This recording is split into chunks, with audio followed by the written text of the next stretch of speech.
Subscribe because it's free. They were once the masters of the stars. The Zalari, an ancient and proud race, had shaped the galaxy with their knowledge, their technology, their wisdom. For millennia, they built wonders, vast cities suspended in the void, gateways that bent space itself. Others looked upon them as gods. Then came the Karzul. No one knew where they came from. No warnings, no negotiations, no demands. Just destruction. The Karzul did not conquer for resources or ideology. They hunted. Entire planets were raised, not for territory, but as trophies. They didn't seek slaves or wealth. They sought extermination. The Zalari resisted. They fought with weapons crafted from the knowledge of 1,000 generations. It wasn't enough. The Karzul tore through their defenses with brute force, relentless, merciless. One by one, the great Zalari cities burned, their knowledge lost, their people slaughtered, the survivors scattered. Once rulers of the stars, now they were nothing more than remnants, ghosts of a dead civilization. For centuries, they drifted, hiding in the void, scraping together an existence among the bones of their own empire. And the galaxy forgot them. No one offered them sanctuary. No one offered them aid. The other great empires, those who once envied the Zalari's power, turned away. No one wanted to share their fate. Now, their numbers were dwindling. The Zalari fleet was a shadow of what it had been. Old ships, barely held together, their people weary, sick, dying. Supplies were running out. There was nowhere left to run. Then their sensors picked up a world, a small planet, orbiting an unremarkable star. Not an empire, not a galactic power, just a world that should have been insignificant. Earth. The Zalari debated. Contacting another species was a risk. They had seen this before, when they had pleaded for refuge, only to be ignored or exploited. The galaxy was not kind to the weak, but they had no choice. They sent a message. A simple, desperate plea. Then something unexpected happened. The humans answered. There was no hesitation, no conditions. The message was clear. We will help. The Zalari fleet arrived in orbit, expecting deception, expecting demands. Instead, they were met with open arms. Human ships ferried supplies to their broken vessels. Medical teams worked tirelessly to heal the sick, expecting nothing in return. On the surface, entire cities were open to them. Homes, food, shelter. The Zalari did not understand. No species had ever done this before. There was no strategic gain in aiding a lost people. There was no profit. A Zalari elder, old enough to remember the fall of their empire, asked a human diplomat, "Why?" The human's answer was simple. Because it's the right thing to do. The Zalari did not know what to make of it. For centuries, they had believed the galaxy had no place for the weak. That mercy was a myth. But here was a species that did not ask what they had to offer, did not demand repayment. Humanity gave because they could. For the first time in generations, the Zalari felt something unfamiliar. Hope. Hope was dangerous. The Zalari had learned that lesson long ago. The galaxy had taught them that kindness was an illusion, a tool used by the strong to manipulate the desperate. And yet, here they were, alive, fed, sheltered, because of humans. They watched, waiting for the inevitable demand. Would the humans use them as leverage? Would they ask for technology, for service, for submission? But the demand never came. Humanity simply helped. Zalari engineers were given work, not as servants, but as equals. Their scholars were welcomed into human universities, not exploited, but encouraged to share their knowledge. Zalari children played alongside human children, treated as though they had always belonged. The Zalari elders whispered among themselves. This could not last. Eventually, the humans would grow tired of charity. Eventually, reality would set in. Then the Karzul came. They had been watching. A species so deeply ingrained with conquest could smell weakness. And to them, the Zalari were still prey. The Karzul fleet descended upon a human colony, where thousands of Zalari had taken refuge. The message was clear. They belonged to us. Hand them over or be destroyed alongside them. The Zalari braced for what they had seen too many times before. They had been betrayed before, abandoned before. The humans had no reason to fight a war that wasn't theirs. They would surrender the Zalari to save themselves. That was how the galaxy worked. But humanity was different.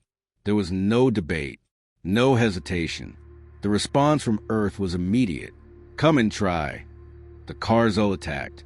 They expected the humans to falter, to cower, to bargain for their own survival. Instead, they found something they had never encountered before: fury. The humans fought, not for conquest, not for power, but for something alien to the Karzul. They fought because someone needed them to. The first wave of Karzul ships were obliterated before they could land. The second was met with brutal precision, human warships tearing through their ranks with cold efficiency. For every human vessel lost, 10 Karzul burned in return. But it wasn't just tactics or technology that made the difference. It was something deeper. The humans did not fight for themselves. They fought for the Zalari. A Zalari commander, watching from the ground, could only whisper in disbelief, "They are dying for us." The Karzul finally withdrew, something they had never done before. Humanity had given them something they had never encountered: resistance. And worse, resistance that did not fear them. The Zalari had been hunted for centuries. They had been forgotten. But now, for the first time in their history, someone had stood between them and extinction. The humans did not abandon them. And that changed everything. The galaxy trembled. The Karzul had never lost before. For centuries, they had hunted without consequence, slaughtered without fear. But now, something impossible had happened. Humanity had fought back, and humanity had won.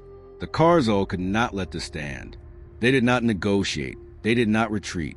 They only escalated. Within weeks, a fleet 10 times the size of the first attack was mobilized. Their warlords raged across the stars, declaring humanity an infestation that needed to be wiped out. To them, humans were nothing more than an anomaly, a stubborn prey that refused to accept its fate. That mistake would cost them everything. Earth's response was not panic. It was not desperation. It was preparation. Across the colonies, humanity mobilized. Ships were built at an impossible rate. Weapons refined, strategies formulated. But what unsettled the Karzul was not humanity's technology. It was their mindset. They were not fighting for survival. They were fighting because someone had dared to threaten what they had sworn to protect. The Karzul fleet arrived at the edge of human space, expecting swift annihilation. What they found instead was war unlike anything they had ever faced. Humanity did not meet them in open battle like the Zalari had long ago. They did not fight by the rules of empire. They fought like creatures that had spent their entire existence overcoming impossible odds. They fought dirty. Karzul warships, designed for brute force planetary assaults, found themselves ambushed in asteroid fields, outmaneuvered in debris clouds, struck down by tactics no civilized species had ever considered. Their supply lines were severed, their communications scrambled, their generals assassinated in targeted strikes before battles even began. And the worst part? Humans never stopped coming. For every ship destroyed, 2 more replaced it. For every soldier lost, 10 more stepped forward. The Karzul had fought many wars, but never against an enemy that refused to break. Never against an enemy that took their best blows and came back stronger. The galaxy watched in disbelief. The Zalari watched in awe. For centuries, they had believed the Karzul were unstoppable, that no force in existence could challenge them. But humanity had turned the great hunters into the hunted. The Zalari could not stand by any longer. They had been saved. Now it was time to fight. For the first time in generations, Zalari warships, what few remained, joined the battle. Their engineers, once scattered and broken, worked alongside human scientists, combining their lost knowledge with human ingenuity. Together, they forged weapons the Karzul had never seen before. But most importantly, the Zalari no longer saw themselves as victims. They were warriors once more, and standing beside humanity, they would never be prey again. The final battle came sooner than anyone expected. The Karzul had no choice. Their warlords had staked their entire existence on the idea that they could not be defeated. Now they were bleeding. The empire that had terrorized the galaxy for centuries was fracturing, its fleet scattered, its dominion crumbling. If they did not crush humanity now, they never would. They gathered every warship, every soldier, every last remnant of their strength. A fleet so massive it could blot out the stars, aimed directly at Earth. This was not a war anymore. It was extermination. Humanity did not flinch. The Zolari stood with them. Across the system, defenses roared to life. Planetary shields, orbital platforms, warships standing in perfect formation. The Karzul believed they were facing a desperate last stand. They were wrong. This was a trap. Humanity had let them come, had made them think they had a chance. And when the Karzul fleet surged forward, ready to unleash its final wrath, they were met with the full, unrelenting force of an enemy that had been planning their downfall from the start. The void burned. Human warships didn't just fight, they hunted. Zolari strike teams, carrying the knowledge of a once great empire, disabled Karzul command ships in surgical precision. Coordinated fleet maneuvers cut through the invaders like a scalpel through flesh. And through it all, the Karzul came to a horrifying realization. They were not facing a desperate enemy. They were facing a species that had decided they were a problem that needed to be solved. The Karzul had spent millennia terrorizing the galaxy. Humanity did not offer them surrender, did not offer them terms. There was no mercy, no hesitation, no speeches. There was only annihilation. The last Karzul warlord, once a creature of supreme confidence, watched his empire die in real time. One by one, his ships were silenced. One by one, the stars that had belonged to his people burned with human fire. His final words, intercepted by human intelligence, were simple. They are not prey. With that, the Karzul ceased to exist. The galaxy was never the same. The Zolari, once thought extinct, rose again, not as rulers, not as victims, but as allies. The civilizations that had ignored them now sought their wisdom, and standing beside them, as friends, as protectors, were the humans. For centuries, the Zolari had believed that strength meant domination, that mercy was weakness, that no one would ever stand for those who could not stand for themselves. Humanity had proven them wrong, and the galaxy would never forget.